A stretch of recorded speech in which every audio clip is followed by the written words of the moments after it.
Cheers, guys. See you in a bit. Bye. Good luck. The Liberal Democrat leader couldn't be happier. Out in Chichester Harbour to highlight his party's policy on tackling sewage, he was buoyed up at the news that Michael Gove was standing down. Well, it's very interesting that a lot of senior Tories in seats that we think we can win are standing down. There's Michael Gove in Surrey Heath, there's John Redwood in Wokingham, there's Greg Clark in Tunbridge Wells.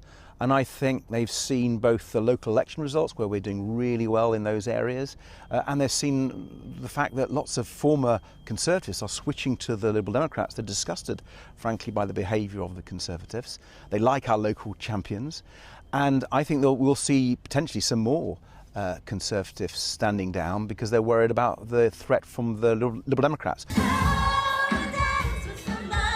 For the man known to love a dance, no mention of the Lib Dem threat in his resignation letter.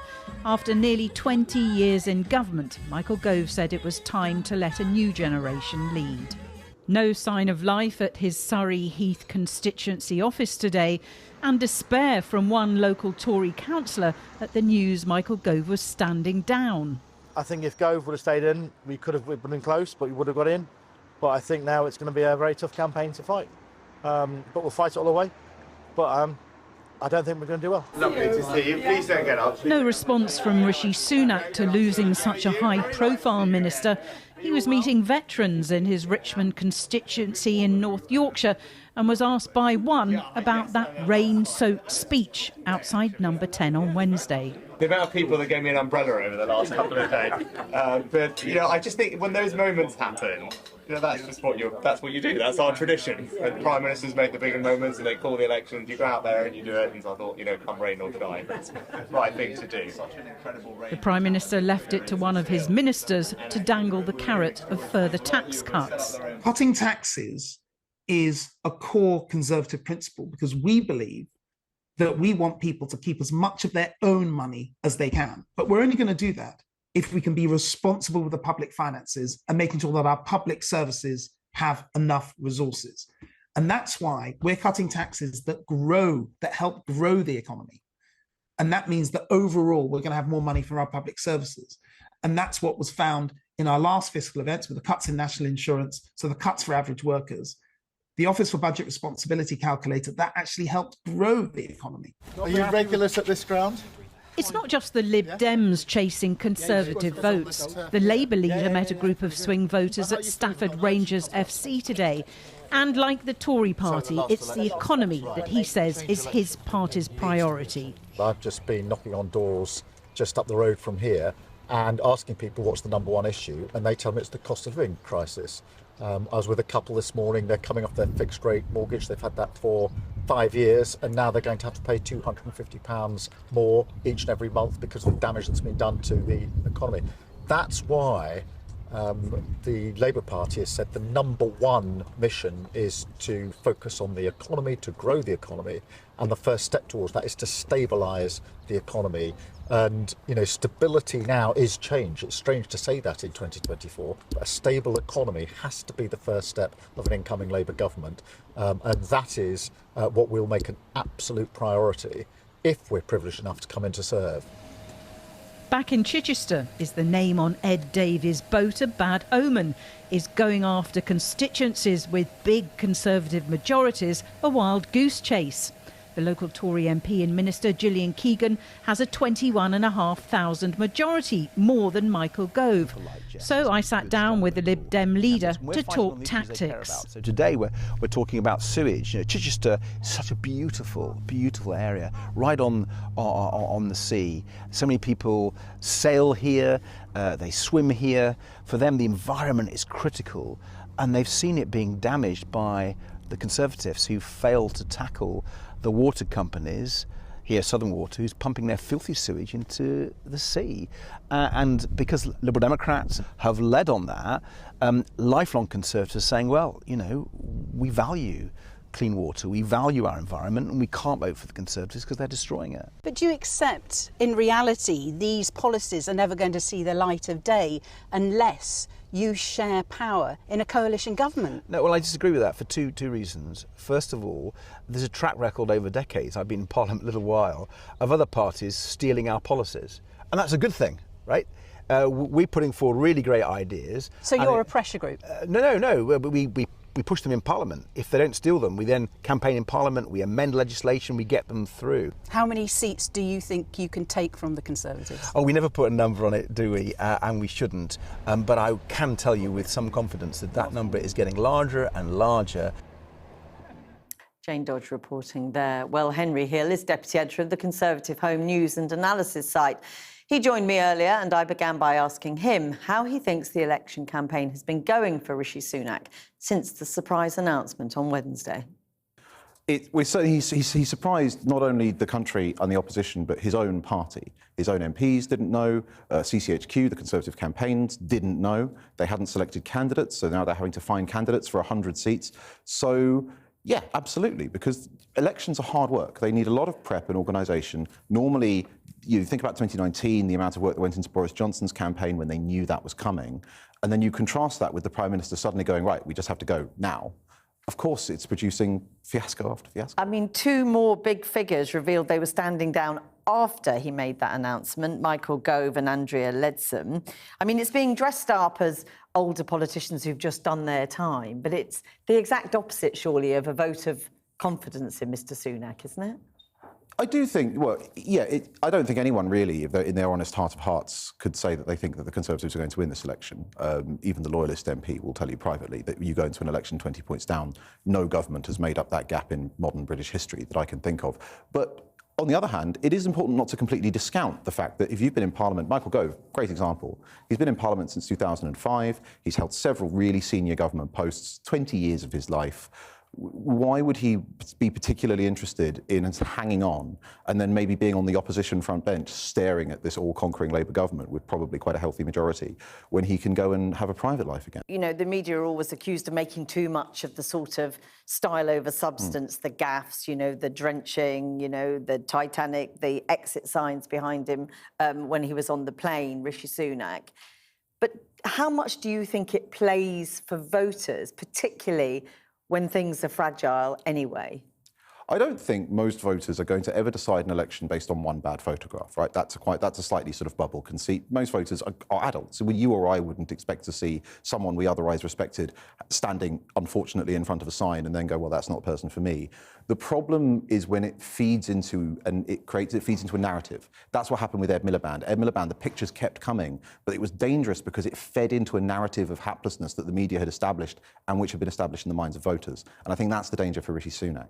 If he were going into this election in a strong position, these opportunities would damage him less. There was speculation today that he wasn't going to be out and about very much, if at all, that he was holed up at home. Now, we have seen him this morning, but again, the very idea that people are speculating he's going to spend some time thinking about how the campaign's been going, maybe resetting the campaign, is fueling that idea that things are not going well, isn't it? You would expect Rishi Sunak, of all people, to have been ready for this, right? Because he made the decision and he knew about it. But the problem is, even if he was ready, his advisors weren't ready, the party wasn't ready. And so you can understand, maybe, to put the best possible case on it, that CCHQ has just got, look, we need to work out an actual strategy and you need to be in the room because you're fronting the campaign. Is your sense that there may be more people stand down? There's time for that. I mean, there is potentially, I've not personally heard of anyone else standing down, but there will certainly be people weighing it up. People who maybe thought they had 6 months to decide, were going to maybe take soundings with their families and so on, who all of a sudden have had the weekend. They might make their mind up to leave, but I haven't heard of any. And for the next 5.5 weeks, you know, what would you suggest that Rishi Sunak and his team do? It's a real challenge because they should have had another fiscal event or something and a policy offer. I think that the weakness of the campaign was summed up by Jeremy Hunt in the Telegraph yesterday, saying, I would abolish income tax, I want to do something for middle-class families. It's like, you're the Chancellor. You had a chance to do that in the budget in May and you didn't. And that's why everyone concluded there wasn't going to be an early election. They have a few things they can lean into. The childcare pledge, that is a lot of money for a lot of families that it affects, and Labour have not committed to the second extension of the childcare pledge and a few other policies like that. But Labour, because they've closed down the policy space by mimicking most Tory tax and spend plans, really haven't given CCHQ something to get into on the Labour is a threat side. And that's the line that the Tories are going with. So it's a challenging campaign. Going to have to leave it there, but thank you very much for coming in, Henry Hill. Thank you. Thank you very much. Well, Rishi Sunak has been keen to highlight how much he's helped people with the COVID furlough scheme, then energy bills. But that helped push up government debt so much, the Institute for Fiscal Studies says the state of public finances will hang over the campaign like a dark cloud. The Conservatives and Labour have both committed to cutting debt, and Tory plans could mean 9% spending cuts to public services over the next 4 years. The IFS wants an open and robust discussion about the tough choices the parties face and says the next government has 3 main options: implement the spending cuts baked into the existing plans, further tax rises, or borrow more, driving debt up further. Well, to discuss this, we're joined now by Paul Johnson, the Director of the Institute for Fiscal Studies. Thanks very much for joining us, Mr. Johnson. You say you want an open and robust discussion about the tough choices. That sort of suggests we're not there yet. We're not getting that. Well, I don't think we are. I mean, it's a difficulty on both sides in the sense you've just heard Jeremy Hunt's offering more tax cuts. But what he said quite explicitly in his budget speech was he's not going to tell us where the spending cuts are going to come until after the election. I mean, he said that really quite explicitly by saying that's when he would hold a spending review. On the other side, you have the Labour Party taking the same figures, taking the budget statement as given, and also not telling us either whether they will actually implement the spending cuts which are penciled in there, or if they're not going to implement them, whether they're going to raise taxes to avoid that. And both of them, Jeremy Hunt and Rachel Reeves, are signed up to precisely to the letter the same public finance rules which require them to get debt on a falling path. So they're both in the same cleft stick, which is why I think neither of them is really dealing with the problem in an open way. And they've both, in the last 24 hours, very politely criticised or disagreed with you. The Economic Secretary to the Treasury, Bim Afalami, we heard him in the piece earlier saying the IFS are wrong with the claim that the government will either have to hike taxes or cut public spending. And the Labour leader yesterday saying he respectfully disagrees with you too. I mean, what are the other options, do you think, that they see that you're not seeing?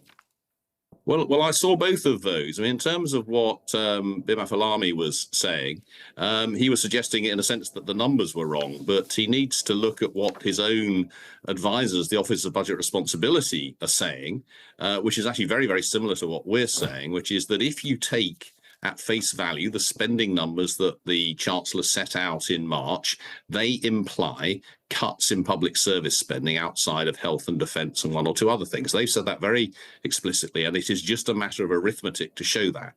What Keir Starmer said was that essentially things will be okay because he would get growth going. Well, now, it is absolutely the case, first, that we need to be focused laser sharp on improving growth, which has been very poor. And secondly, if growth is higher than forecast, then things will be a lot easier. But first, the Office of Budget Responsibility growth forecasts, on which all of this is based, are much more optimistic, actually, than most people's forecasts. So, in a sense, despite the gloomy nature of what we're saying, what we've been saying, they've been based off really quite optimistic forecasts about the economy. And secondly, yes, whilst we want to get growth higher than that, it's a really difficult and long-term thing to try to achieve. And I'm afraid I'm old enough to remember candidates for leadership, for the premiership, over 40 years, every one of them saying they're going to get growth going. I've not yet found one who's actually got that magic potion which will really dramatically change the path of the economy. I mean, briefly, if you would, you raise one other potential option that you think perhaps the parties ought to be looking at. They certainly ought to be talking about it, this idea of charging or means testing for certain services. I mean, is it your view that these are just things that are politically unsayable, but that may be the reality down the line? Well, I'm not sure that they will be the reality, but what we were saying there was, look, if like Jeremy Hunt, actually, you're really saying you want to get taxes down, then you need to present us with the ways in which you will get the size of the state smaller. And you can get the size of the state smaller. There are advanced countries with smaller states than we have. I mean, the United States have much less generous working age welfare provision for example. You can, as Ireland does, for example, effectively, or has done, means test access to free healthcare. Now, I'm not proposing that we should do that, but I am saying that if you're serious about getting the size of the state down, then you need to offer us serious options for how to do that. Equally, if you want Scandinavian-style welfare state provision, you need to tell us how you're going to increase taxes. Paul Johnson, so much more to talk about. Going to leave it there for the moment, though. Thanks very much for joining us. Thanks a lot.